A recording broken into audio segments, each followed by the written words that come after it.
Formed by David Berg in the 1960s, the notorious Children of God cult abused its members under the cover of faith. In doing so, they caused enormous harm to hundreds of people, adults and children alike. This is the untold truth of the Children of God cult. David Berg was the leader of the Children of God, using a warped conception of Christianity to fulfill his own sadistic needs. The origins of the system of control that he would use on his followers can be found in his childhood. Berg's mother believed in spiritual healing, and his family became involved in the Pentecostal movement. When Berg was 6, the family moved to Miami and started the Berg Evangelistic Dramatic Company. His mother acted as the preacher, and his father was the choreographer and music director. This blending of music and faith would later appear in the Children of God. As an adult, Berg experimented with different religious movements. He became a minister, but was quickly forced to give up his position at his first church, reportedly after allegations of sexual misconduct. He spent time working with a faith healer and then an evangelist. Meanwhile, Berg's mother preached to hippie youth about Christ. Ultimately, Berg joined her. Then, after her death, he expanded. Rolling Stone reports Berg asking his followers, "Who are the real rebels of today? We are the true lovers of peace and love and truth and beauty and God and freedom, whereas you, our parents, are on the brink of destroying and polluting all of us and our world if we do not rise up against you in the name of God and try to stop you." Berg, known in the cult as Moses David, preached anti-establishment beliefs to his followers, and he also prophesied the end of the world. The cult leader preached that the apocalypse was coming, and that when the time came, his followers would ascend to heaven. The Children of God were told to expect the apocalypse in 1993, and they lived their lives as if they would soon be over. Children were barely educated, as it was seen as unnecessary so close to the end of the world. So everything you were doing was geared up to the fact that Christ would come back in 1993? Absolutely, yes. Flor Edwards, who was raised in the cult, spoke to the LA Times in 2019 about the mindset of cult members. She recalled, "For many, it was euphoric thinking about the afterlife. We earned that spot in heaven. We were the chosen ones. But in my mind, I couldn't just think about the afterlife, but that threshold we had to cross to get there. It plagued me as a child."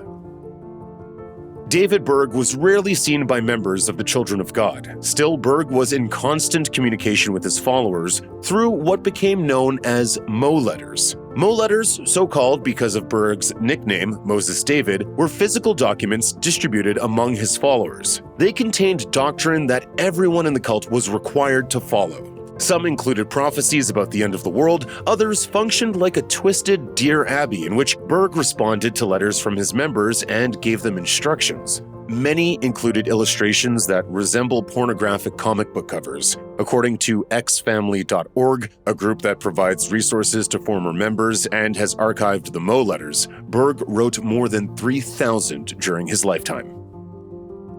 For members of the Children of God, every minute detail of their lives was controlled by the rules set by Berg, from how many sheets of toilet paper they should use to what their job was. Traditional families weren't valued in Children of God. Instead, everyone was a member of one large family, with Berg at the center. Jeanette Solano, associate professor of religious studies at Cal State Fullerton, told the LA Times, "Everything was broken down, so the parents didn't have control over the raising of the children. Parental authority was abdicated to the community. The best food and supplies went to high-ranking members, and the majority had to get by with whatever was left. They were never permitted to be alone, even in the bedroom or bathroom. Members read Bible passages over loudspeakers and prepped for the end of days." One of the more peculiar and creepy aspects of the Children of God is the way the cult used music to spread its message. In the early 1980s, with the rise of music videos, the cult created numerous broadcasts. Its videos were advertised as being wholesome and delightful. Amy Brill was one of the first people to be born into the cult. At 8 years old, she moved from France to Greece with her parents to join a music-focused chapter of the cult. According to her interview in the docuseries Cults and Extreme Belief, the shows they put together were broadcast internationally. Later, the cult insisted that Amy remain with the music unit while her parents returned to France. Alone in a foreign country, she recorded songs almost daily. Some songs released by the Children of God were relatively standard takes on Christian folk and rock music, but other songs specifically discussed the group's extreme beliefs in the lyrics.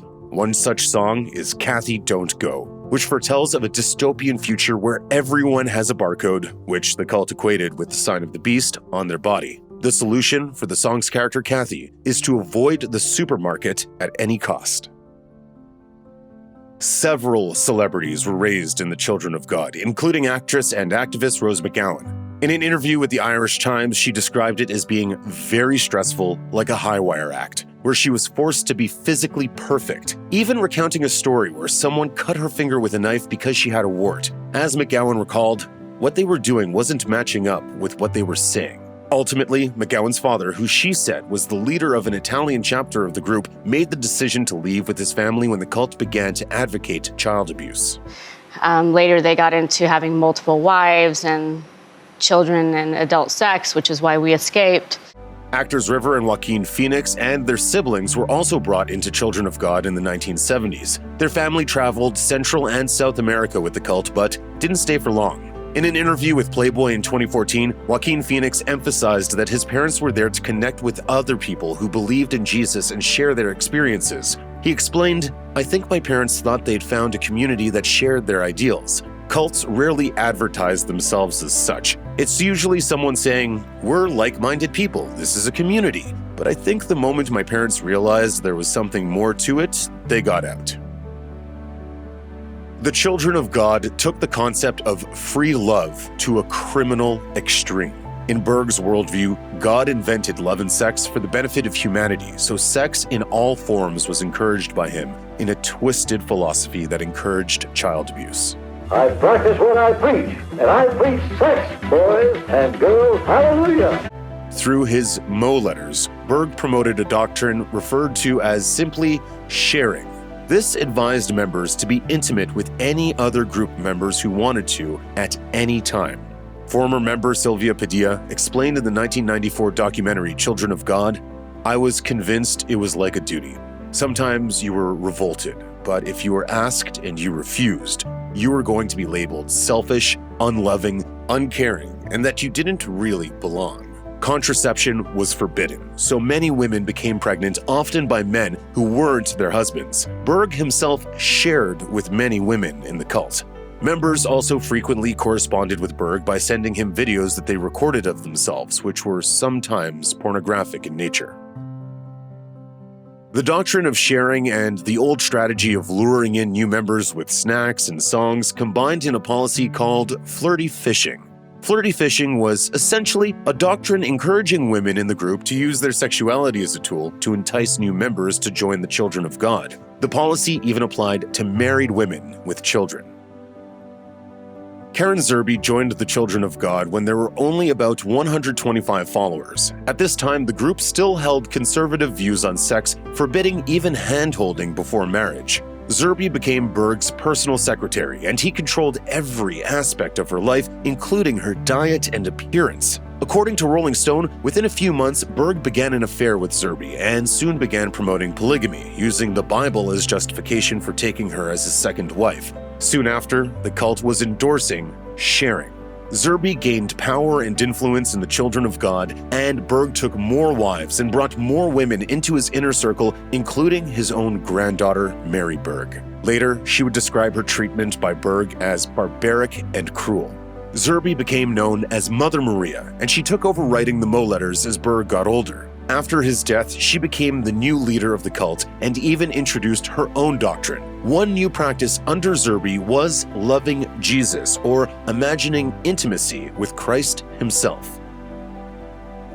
The Children of God's view of both mental and physical conditions is intrinsically linked to their religious beliefs, and it sometimes had devastating consequences. Mary Berg, David Berg's granddaughter, suffered mentally from the abuse she endured while in the cult. Her close childhood friend, Amy Brill, stated in an interview that the abuse made Mary, quote, completely crazy.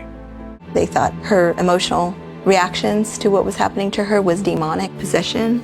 Sent away to this training camp where she was treated very inhumanely.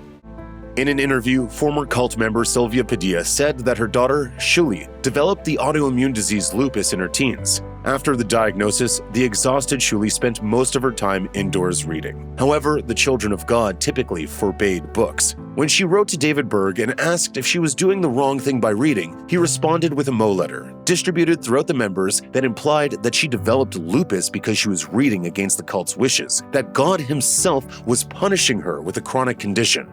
While medication was not expressly forbidden, it was heavily discouraged. Shuli Padilla suffered the consequences of the cult creating a stigma around healthcare. Eventually, with the approval of her parents, she stopped taking the medication she needed to live. Shuli died in the Padilla family home.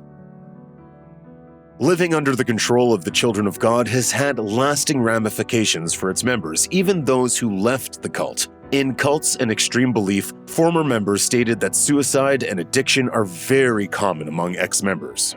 The suicide rate with ex-members is so high. How many do you think? I know 100. David Berg's granddaughter, Mary Berg, has starred in music videos and gained celebrity status within the cult, according to a former member interviewed for Cults and Extreme Belief.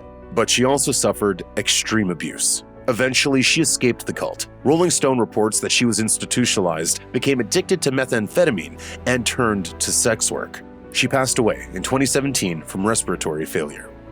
With Mary passing, even though it wasn't a suicide, I think the early death had something to do with her PTSD.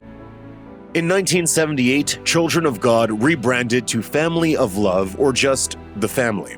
Later, in 2004, the Children of God changed its name to The Family International. After David Berg's death in 1994, the cult continued under the control of Karen Zerbe, who was also known as Mother Maria, Mama Maria, or Queen Maria. But the name changes and new leader were not enough to erase the impact of years of abuse on former members. According to Rolling Stone, Zerbe's son Ricky Rodriguez had at one time been referred to as a messiah figure in the group. He left the Children of God but was never able to fully move on from the things that had happened to him and others. In 2005, Rodriguez tried to track down Zerbe but was only able to get in contact with her secretary, Angela Smith, whom he claimed had abused him. Rodriguez killed Smith and died by suicide the same night. The Family International did everything they could to distance themselves from Rodriguez's memory. The BBC reports that the cult, which was once reported to have over 10,000 members worldwide, has now been reduced to a small online community. According to xfamily.org, which hosts archived documents and leaked photographs about the cult, Karen Zerbe was last seen in Mexico in 2010. Her current whereabouts are unknown. If you or someone you know is dealing with domestic, sexual, or spiritual abuse, you can call the National Domestic Violence Hotline at 1-800-799-7233. You can also find more information, resources, and support at their website.